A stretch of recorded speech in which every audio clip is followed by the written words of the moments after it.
ತಿಂಗಳು ಗೋವಾದ ಲಾಡ್ಜ್ ಒಂದರಲ್ಲಿ ಬೀದರ್ ಜಿಲ್ಲೆಯ ಬಸವಕಲ್ಯಾಣ ನಗರದ ನಿವಾಸಿ ಮಹೇಶ್ ಸುಂಟನೂರೆ ಸಾವಿನ ಪ್ರಕರಣಕ್ಕೆ ಸಂಬಂಧಿಸಿದಂತೆ ಸೂಕ್ತ ತನಿಖೆ ಕೈಗೊಳ್ಳುವಂತೆ ಒತ್ತಾಯಿಸಿ ದಿಢೀರನೆ ನಗರದ ಪೊಲೀಸ್ ಠಾಣೆಗೆ ಲಗ್ಗೆ ಇಟ್ಟ ಮಹಿಳೆಯರು.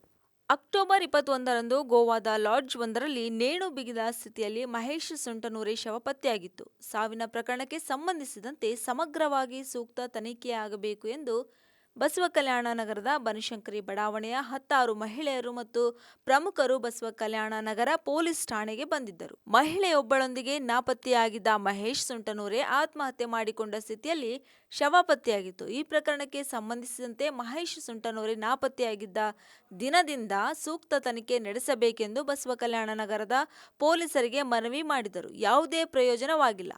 ಪೊಲೀಸ್ ಅಧಿಕಾರಿಗಳು ನಮ್ಮ ಮನವಿಗೆ ಸ್ಪಂದನೆ ನೀಡಿಲ್ಲ. ಇದರಿಂದ ಮಹೇಶ್ ಸುಂಟನೂರೆ ಸಾವನ್ನಪ್ಪಲು ಕಾರಣವಾಯಿತು. ಒಂದು ವೇಳೆ ಮಹೇಶ್ ನಾಪತ್ತೆಯಾಗಿದ್ದ ದಿನದಂದೇ ತಮ್ಮ ದೂರು ಸ್ವೀಕರಿಸಿ ಆತನ ಪತ್ತೆಗಾಗಿ ಶೋಧ ಕಾರ್ಯ ನಡೆಸಿದರೆ ಆತ ಬದುಕುಳಿಯುವ ಸಾಧ್ಯತೆ ಇತ್ತು. ಆದರೆ ತಮ್ಮ ದೂರಿಗೆ ಯಾವ ಪೊಲೀಸ್ ಅಧಿಕಾರಿಯೂ ಸ್ಪಂದಿಸಿಲ್ಲ ಎಂದು ಮೃತನ ಪತ್ನಿ ಮತ್ತು ಸಂಬಂಧಿಕರು ದೂರಿದರು. ಈಗಲಾದರೂ ಮಹೇಶ್ ಸುಂಟನೂರೆ ಸಾವಿನ ಪ್ರಕರಣ ಕುರಿತು ಸಮಗ್ರ ಹಾಗೂ ಸೂಕ್ತ ತನಿಖೆ ನಡೆಸಿ ತಪ್ಪಿತಸ್ಥರನ್ನು ತಕ್ಷಣ ಬಂಧಿಸಿ ಅವರ ವಿರುದ್ಧ ಕಠಿಣ ಕ್ರಮ ಕೈಗೊಳ್ಳಬೇಕು ಎಂದು ಮಹಿಳೆಯರು ಪೊಲೀಸರಿಗೆ ಒತ್ತಾಯಿಸಿದರು. ಮಹಿಳೆಯರ ಜೊತೆ ಚರ್ಚಿಸಿದ ಸಿಪಿಐ ಅಲಿಸಾಬ್ ಮತ್ತು ಪಿಎಸ್ಐ ಅಂಬರೀಶ್ ವಾಗ್ಮೊಡೆ ಪ್ರಕರಣಕ್ಕೆ ಸಂಬಂಧಿಸಿದಂತೆ ಸೂಕ್ತ ತನಿಖೆ, ತಪ್ಪಿತಸ್ಥರ ವಿರುದ್ಧ ಕಾನೂನು ಕ್ರಮ ಕೈಗೊಳ್ಳಲಾಗುವುದೆಂದು ಭರವಸೆ ನೀಡಿದರು.